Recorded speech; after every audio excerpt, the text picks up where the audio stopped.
कल्याणच्या लाल चौकी परिसरात भीषण अपघात घडला आहे। यात एका 3 वर्षीय मुलासह आईचा जागीच मृत्यू झाला आहे। रस्ता ओलांडताना कचऱ्याच्या ट्रकने दोघांना धडक दिली। पोलिसांच्या माहितीनुसार ते दोघे रस्त्याच्या दुभाजकावर उभे होते। दरम्यान कचऱ्याचा ट्रक वेगाने आला आणि त्यात दोघांचाही मृत्यू झाला। अपघाताच्या ठिकाणी लगेच गर्दी झाली। जमावाने दोघांनाही लगेच कल्याणच्या रुक्मिणीबाई हॉस्पिटलमध्ये दाखल केले।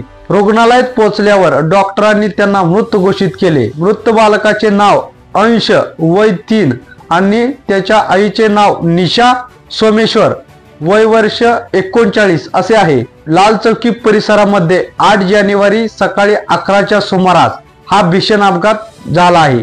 रस्ता ओलांडताना कचऱ्याच्या ट्रकच्या धडकेमुळे त्या दोघांनाही आपला जीव गमवावा लागला आहे। दरम्यान पोलिसांनी ट्रक चालकाला अटक केली असून पुढील तपास सुरू असल्याची माहिती समोर आली आहे।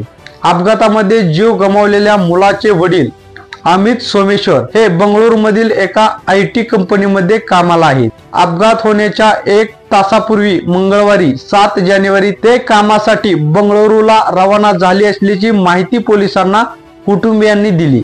ते लगेच मुंबईसाठी रवाना झाले। सोमेश्वर दाम्पत्याला लग्नानंतर बाळ होत नव्हते।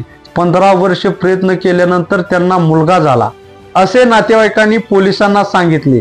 अपघात झालेल्या ठिकाणी आधीपासून दुभाजक तुटलेला होता असे प्रत्यक्षदर्शींनी सांगितले।